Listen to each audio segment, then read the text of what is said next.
Baik, Assalamualaikum warahmatullahi wabarakatuh. Waalaikumsalam warahmatullahi wabarakatuh. Alhamdulillahirabbil alamin, wassalatu wassalamu ala asyrafil anbiya'i wal mursalin wa ala alihi washabbihi ajmain. Qala Rasulullah sallallahu alaihi wasallam, qala Allah Ta'ala fi kitabihil karim, a'udzu billahi minasyaitonir rajim, bismillahirrahmanirrahim. Laqad kana lakum fi rasulillahi uswatun hasanah. Shadaqallahul azim. Terima kasih kepada Pak Pardin yang telah mengundang saya di acara ini. Mutiara Dakwah. Acara Mutiara Dakwah ini saya begitu senang sekali. Ya. Senangnya gimana ini? Secara tidak langsung saya bisa mengamalkan ilmu saya yang selama ini sudah terpendam, jarang diundang-undang sama orang. Iya, tapi nggak apa-apa. Ini peluang kita untuk mempromosikan Ustadz juga. Iya. Siapa tahu dengan saya undang Pak Ustadz, job terbangnya itu, job dakwahnya itu semakin banjir Makin gitu. banjir ya. Yang penting Iya. jangan banjir beneran gitu. Iya, betul. Baik, berbicara tentang Nabi Muhammad, bagaimana tadi hadis firman Allah tadi itu kan. Iya. Sesungguhnya sesungguhnya ada lakum bagimu uswatun hasanah. Sesungguhnya Nabi Muhammad itu adalah uswatun hasanah. Apa itu uswatun hasanah? Uswatun hasanah itu adalah suri tauladan, atau juga bisa dikatakan adalah contoh yang baik bagi kita sebagai umat manusia, di mana Nabi Muhammad banyak sekali contoh-contoh yang bisa kita lihat dari perilaku beliau sehari-hari.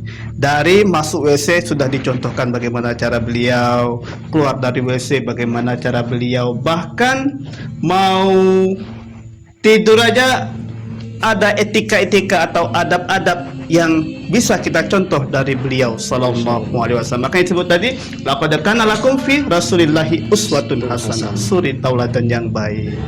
Berarti yang paling diutamakan itu adalah bukan hanya sekedar IQ yang tinggi ya. Bukan. Tapi yang paling penting itu adalah bagaimana cara kita membentuk karakter dari karakter yang tidak baik menjadi baik. Luar biasa. Dari karakter yang terkecil kita contoh Nabi. Dari cara beliau makan misalnya, pakai tangan kiri atau kanan beliau makan? Ya, pakai tangan kanan tentunya. Iya, tentu pakai tangan kanan ya kan, baca bismillah dulu, baca doa dulu.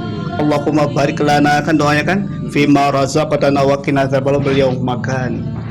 Dan yang paling berat kita contoh kepada Nabi Muhammad ini adalah beliau tidak makan kecuali lapar dan berhenti sebelum kenyang. Bisa kita contoh seperti itu Nabi Muhammad? Tak bisa ya. Kalau kan? kita sekarang ini susah ya. Payah. Mau Makanya sambil tidur pun makan gitu. Ya, luar biasa ya. iya. Berarti seperti ini ya, Pak Ustadz. Biasanya kalau kita cinta pada seseorang ya, biasanya kan kalau kita cinta sama seseorang itu biasanya kita akan mengikuti apa yang paling dia sukai. Ya, betul. Jadi sekarang ini bagaimana, kita kan ini temanya kan bagaimana cara kita membuktikan cinta kita. Jadi saya cinta terhadap Nabi Muhammad, berarti saya harus mengikuti apa yang disukai oleh Nabi Muhammad. Jadi nanti saya selaku pembawa acara juga pingin minta sedikit lah gitu ya. Iya. Apa-apa saja yang paling disukai oleh Nabi Muhammad SAW. Nabi Muhammad sallallahu alaihi wasallam, dari hal sunnah terkecilnya beliau paling suka yang harum-haruman. Harum-haruman. Iya. Jadi Saya ini kan harum. bau-bau. Bau busuk nggak suka beliau. Apalagi bau busuk ya. Nggak suka beliau. Suka harum-haruman. Kemudian beliau juga suka ibadah kepada Allah itu melakukan ibadah, baik ibadah wajib maupun ibadah sunnah, bisa kita tunjukkan ya kan. Beliau selalu suka beribadah, kalau sholat itu berjamaah. Ini kayaknya kena saya ya. Ya, tapi nggak apa-apa. Jadi semoga dengan saya mengundang Ustadz, jadi ada sedikit siraman rohani dan saya menjadi lebih baik lagi. Iya, betul. Gitu ya. Berarti salah satunya itu ya. Ada lagi nggak Pak Ustadz yang paling dicintai atau kebiasaan-kebiasaan yang memang harus kita ikuti dari Rasulullah? Yang harus kita ikuti dari Rasulullah itu adalah sifat beliau ketika berjalan itu selalu tawaduk, Tawaduk ya. tidak menampakkan kesombongan, selalu menundukkan diri. Beliau kan kalau jalan kan nunduk. Nunduk ya. Kalau kita beda kan, kalau jalan kayak nantang gitu kan, mata ke kiri, mata ke kanan. Apalagi kalau dompetnya agak tebal di Iya, belakang betul, ya. betul. Berarti agak kelihatan. Ya, berarti kita harus merendah gitu ya. Iya, harus merendahkan diri. Insya Allah ya, luar Iya. biasa. Berarti sifat-sifat yang dimiliki oleh baginda Nabi besar Muhammad itu luar biasa ya. Luar Jadi, biasa sekali. Bahkan harus kita ikuti ya. Kalau kita ingin selamat seperti itu mungkin maksud Pak Ustaz. Iya, harus kita ikuti karena kita kan cinta kepada beliau, Iya. ya kan? Nah sekarang karena ini kita ingin apa namanya supaya siswa-siswi kita juga ikut daripada sunnah-sunnah beliau. Sekarang ini kan anak-anak kita zaman sekarang ini kan lebih kepada apa? Terpengaruh kepada gaya-gaya barat gitu ya. Apalagi sekarang banyak aplikasi yang memang sangat membunuh karakter anak-anak kita. Iya, iya. Contohnya ya macam-macam lah gitu ya. Jadi bagaimana kira-kira saran daripada Pak Ustadz untuk generasi anak muda sekarang supaya mereka itu tidak terlalu lalai terjerumus dari hal-hal seperti itu. Supaya mereka tidak lalai terjerumus dari kehidupan hedonis, bahasa kita kan, hedonis itu suka bermewah-mewah, bermegah-megah.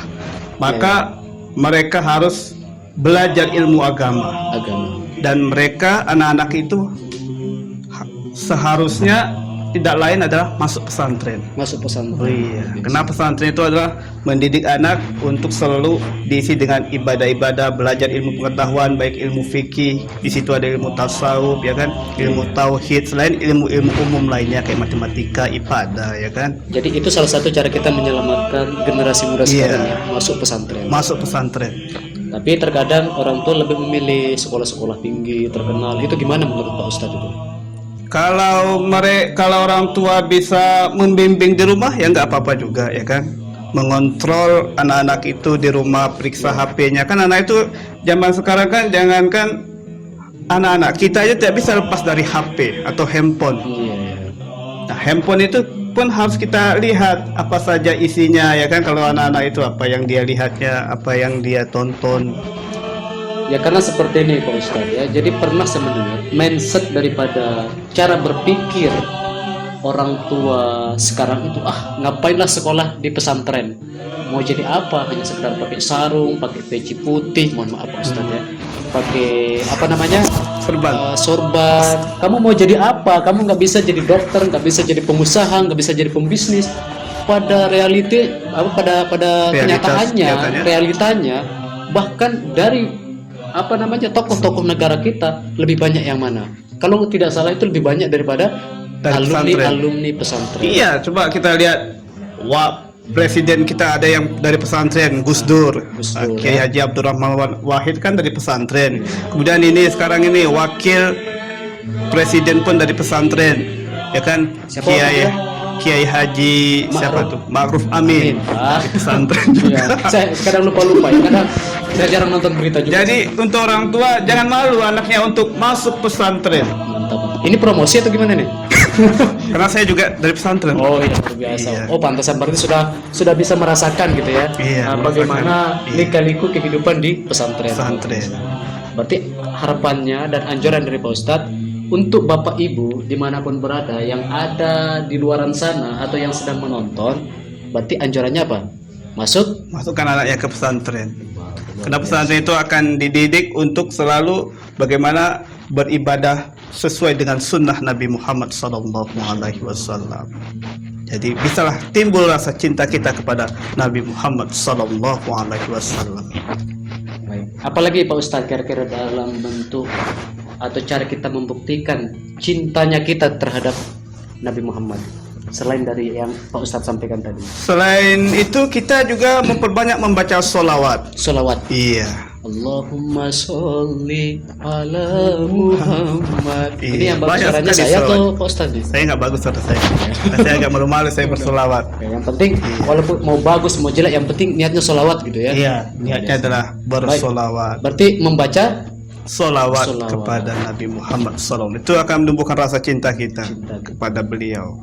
Karena banyak sekali fadilah-fadilah orang yang membaca salawat kepada Nabi Muhammad. Kalau kita baca salawat 1 kali kepada Nabi Muhammad, maka Allah akan memberikan rahmat kepada si pembaca 10 kali. Masya Allah, 10. Iya, karena jangankan kita, Allah saja berselawat kepada Nabi Muhammad. Sebagaimana di dalam dalil kan, innallaha wa malaikatahu yusholluna 'alan nabi, ya kan? Ya ayyuhalladzina amanu shallu 'alaihi wa sallimu taslima. Itu artinya apa, Ustaz? Innallah sesungguhnya Allah wa malaikatahu dan malaikat-malaikat Allah yusholluna 'alan nabi, berselawat kepada nabi, ya kan? Ya ayyuhalladzina amanu, wahai orang-orang yang beriman, shallu 'alaihi, berselawatlah kepada nabi dengan selawat yang sebagus-bagusnya, taslima. Malaikat aja berselawat ya. Iya, Apalagi Allah saja kita. berselawat. Allah saja berselawat. Masya Allah, Allah Akbar ya. Allah dan malaikatnya pun berselawat. Iya. Apalagi kita yang banyak Kita dosa. manusia biasa ini kan harusnya Tapi senantiasa kayaknya kalau dosa Pak berselawat. Ustadz bisa saya hitung. Nah begitu, saya pun banyak dosa. Banyak dosa ya? Ada sombong aja saya ini. Ah. Itu dosa itu. Sama saya aja, saya kayak setan. Kalau saya ada setan. Gitu ya. Kalau saya simbol sombong. Itu pernah saya dengar Pak Ustadz. Iya. Jika ada yang tertanam walaupun itu sebiji apa namanya? Sebiji zahra. Suci zaroh ya kan. Apa itu namanya? Kesombongan ya? Kesombongan di dalam diri dia akan masuk ke surga. Oh, Masya Allah.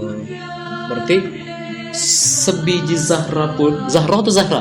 Zaroh. Zarrah.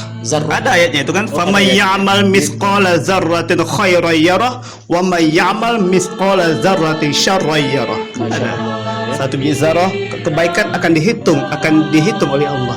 Juga keburukan satu biji zarah pun akan dihisab oleh Allah Subhanahu wa taala. Jadi ini untuk pemimpin-pemimpin kita ya. Apa itu? Oh, jangan nanti kena pula kita nanti ya. Tapi bagus ya. Iya, iya, Jadi iya. untuk pemimpin kita ya, karena tadi mendengar Pak Ustadz bilang sekecil apapun kebaikan itu akan dibalas ya. Akan dibalas, Dan sekecil apapun keburukan akan dihitung juga, akan dihisab juga. Masya Allah. Masya Allah. Jadi berarti seperti itulah ya Iya. bentuk atau cara kita membuktikan cinta kita terhadap Pada Nabi SAW. Muhammad sallallahu alaihi wasallam. Berarti saran dari Pak Ustadz apa kira-kira biar generasi muda kita ini semakin lebih cinta terhadap baginda Nabi Muhammad SAW? Saran saya kepada adik-adik lah pemirsa ya kan, supaya kita timbul rasa cinta kita kepada Nabi Muhammad. Satu adalah perbanyak selawat kepada Nabi Muhammad sallallahu alaihi wasallam. Itu saja. Saya perbanyak selawat ya. Iya. Semakin kita sering menyebut maka akan Akan timbul rasa cinta kita. semakin tumbuh rasa cinta. Jadi mungkin seperti kita ya apa namanya cinta sama seseorang ya. Semakin kita apa namanya sering telepon Kan akan timbul rasa kasih cinta. perhatian yang Iya, lebih, iya. maka perempuan itu juga semakin Makin dekat sama dekat kita. ingat dan Betul, cinta cinta luar sama biasa. kita. Begitu juga dengan Nabi Muhammad ya. Mm-mm.